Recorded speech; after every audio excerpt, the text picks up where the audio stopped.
In this video, I'm about to give you the full beginner's guide to the Tour de France that will hopefully give you a full understanding on just how this race works. Essentially, the Tour de France is a race around France on bikes. First one to finish is the winner. But if you've been drawn into watching the action, you'll know that the battle for victory is a fascinating one. Most probably, you'll also have a few questions, because the deeper you dig into the Tour, the more you'll realise that it's not just a case of riding your bike as hard as you can and crossing the line first. Before we start, it's worth saying that we'll have every stage of the Tour de France and Tour de France Femme avec Zwift live and uninterrupted on GCN Plus throughout July. As well as daily highlights, we've got replays available on demand, we've got expert pre and post stage analysis on our show, The Breakaway, and we have an exclusive World of Cycling Rest Day show to get you into all the action of the Tour de France. You can be sure that we can cover and show you every single angle of this incredible race. Now though, let's get on to a bit of history. The men's Tour de France began in 1903 and has run every year since, despite a pause throughout World War I and II. It began as a way of promoting the French newspaper L'Auto, and its original format was around 2,500 kilometers long over only 6 stages. Since 1955, there have been various different formats of a women's Tour de France, but the 2022 edition, known as the Tour de France Femme avec Zwift, is thought to hopefully be the official women's equivalent of the men's race that will now run for years to come.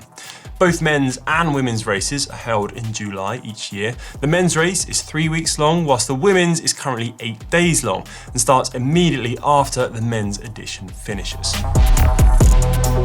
The route around France changes each year, but usually crosses the country's main mountain ranges, the Pyrenees and Alps. Sometimes the race may cross the border and go into neighbouring countries. The start of the race often starts abroad. For example, the UK, Belgium, Holland and Denmark have all hosted the start of the men's race in recent years.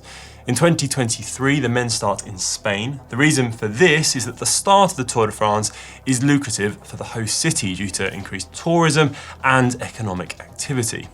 Race organisers will start the race in the city or country that pays the most before heading back to France, a bit like the Football World Cup moving around the world. But I won't show you my keepy ups now. Riders aren't racing for 3 solid weeks non-stop though. The route is broken down into stages. Currently 1 through to 21 for the men and 1 through to 8 for the women. Riders start each stage together, race to the end of that stage, then the time stops when they finish that stage. The cumulative time is added up as the race progresses, and the one who finishes the Tour de France with the lowest cumulative time is declared the winner by the end of the race. Drafting is key to cycling's tactics. If you're riding behind someone, you get a massive advantage, as those in front of you are breaking the wind, making it easier to pedal. So generally, in the sport of cycling, if you're riding with someone on their wheel, you're considered to be in the same group as them. If you ride hard enough to drop that person off your wheel, get them out the back, so to speak, that's when you start to accept that time gaps are developing, and that's when they're counted at the finish. Overall time is noted in a general classification, or GC, throughout the race. The current leader, or person who has that lowest cumulative time across all previous stages, wears the yellow jersey. The rider who leads that general classification after the final stage keeps that yellow jersey and is declared the winner of the race. In 2023, 22 different teams, each made up of 8 riders, start the men's race. That's 176 riders in total.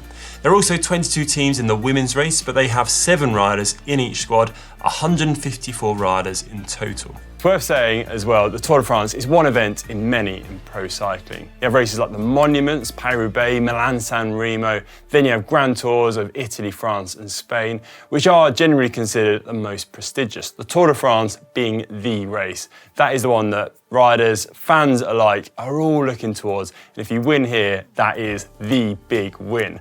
But if you at home are watching the Tour and you're thinking, I'm enjoying pro cycling, I want to know a bit more, then I definitely recommend checking out the complete fan's guide to pro cycling, which you can buy in the GCN shop. It gives you a really great overview of all the intricacies of cycling, the racing, the tactics, the bikes, the teams, everything you need to know about that race calendar too, which runs from January all the way through to October time, and there is so much going on, so much to watch and enjoy. So definitely feast your eyes on it and broaden your knowledge with a complete fan's guide to pro cycling.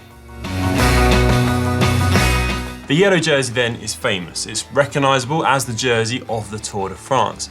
So what about the green, the white and the polka dot jerseys? Well, yellow is the main event, the biggest prize, but the others are still hotly contested. Polka dot is for the winner of the mountains classification. So on each stage, as the route crosses climbs, there will be a line across the top of each official hill or mountain. Depending on the difficulty of that climb, there will be points on offer for the first few riders across the top. Big, high mountains are worth more points than smaller hills. The rider with the most overall points as the race progresses gets to wear the polka dot jersey. Winner keeps it at the finish. Green jersey is very similar to polka dots, but instead of mountains, points are won on sprints throughout each stage and at the finish line. So in certain towns en route during the stage, there will be a line and riders sprint to each one to earn points. Usually there will be one of these intermediate sprints en route each stage. The bulk of points are won at the finish, which is why the green jersey is usually worn and won by a rider that is best suited to sprinting. White jersey is the exact same scenario as the yellow jersey, but it's only for riders less than 26 years in age. The route of the Tour de France is varied. So you have the big high mountains of the Alps and Pyrenees, shorter, steeper climbs you may find in the likes of Brittany, or the pan-flat roads around Bordeaux, for example. This means that certain stages are suited to different sorts of riders, and winning those individual stages is a huge accolade within the sport of cycling in itself. Generally, flatter stages are won by sprinters who have fast, explosive strength that they use to produce a quick turn of speed right at the finish of the race, whereas more mountainous stages are usually won by riders who can sustain longer efforts on climbs with high power relative to their body weight. Think of it like comparing a 100-meter sprinter to a marathon runner. In the Tour de France, everyone is in the same race, but depending on the stage, different riders get their opportunity to shine. Time gaps are usually greater in the mountains, so that's why the winner of the Tour de France is normally someone who can climb well, but also be well-rounded enough to successfully get through all the different stages that make up the race. Sprinters as well, they have more opportunities to go for the win, another reason why that green jersey often falls to a sprinter type rider. Often, if you start watching a stage of the Tour de France live, you'll notice that a group of riders are ahead and followed by the main bunch or peloton, with the gap between them staying pretty consistent. That group at the front is called a breakaway. Stages are long, anywhere between 120 and 250 kilometers.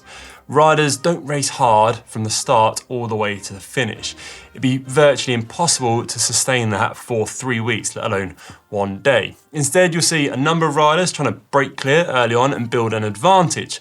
The bunch behind them will then settle into a pace and chase them down. This usually falls to the team of the yellow jersey wearer or the team who think they have the best chance of winning that stage. It's tough out front, and more often than not, the breakaway is caught before the finish, but every now and again, they manage to stay away and battle it out for the win. That's why you often see a really ferocious fight at the start of each stage to get into that breakaway. Plus, any rider that does manage to get there gets a whole load of live TV time, which is absolutely brilliant for the sponsors of each squad. Riders in the race receive support from their team during and around each stage. In the race, there'll be a number of team cars following the riders with spare bikes, wheels, and the team's manager who can communicate with each of their riders via a radio. A rider is allowed to also drop back whenever they want to talk to their manager in the car about tactics, the weather, get some more food, or ask for a change of equipment.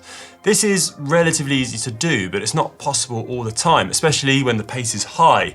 Remember, there are 22 teams, so that's a whole load of cars behind in what you call the convoy. And if you're going to go back, you need to be sure that no one's going to launch an important attack in the race, because if they do, and you're caught back chatting to your team boss about the weather, it's not the best look, and it's not really going to help you in the GC battle. That's why feed zones are set up en route, so if riders don't want to go to their car, they can grab more water, food from a team helper on the roadside. And I think a team is really key to performance at the Tour, not just in equipment, but also in supporting one main rider to try and win the race overall. Domestiques are riders in the squad whose role is to look after their main rider, keep them out of the wind, fetch some bottles, chase down attacks, and generally support their bid for yellow glory. Not everyone can win, and a good domestique or super domestique who can support a potential yellow jersey winner is a lucrative and respected role. One person wins in cycling, but behind that person, it's a real team sport. With no team or a weak squad, it is extremely hard to be successful at the Tour de France. There you go then. The Tour de France, the greatest race on earth. And for the month of July, the reason that cycling fever grips France and the cycling world. I hope this video has allowed you to understand it a little bit more, and if it did, please give it a big thumbs up and let us know in the comments, when you first started watching cycling, what did you find most confusing? And be sure to check out the action on GCN Plus, because this year's edition is going to be an absolute cracker. Thanks all for watching, everyone, and we'll see you on the next video.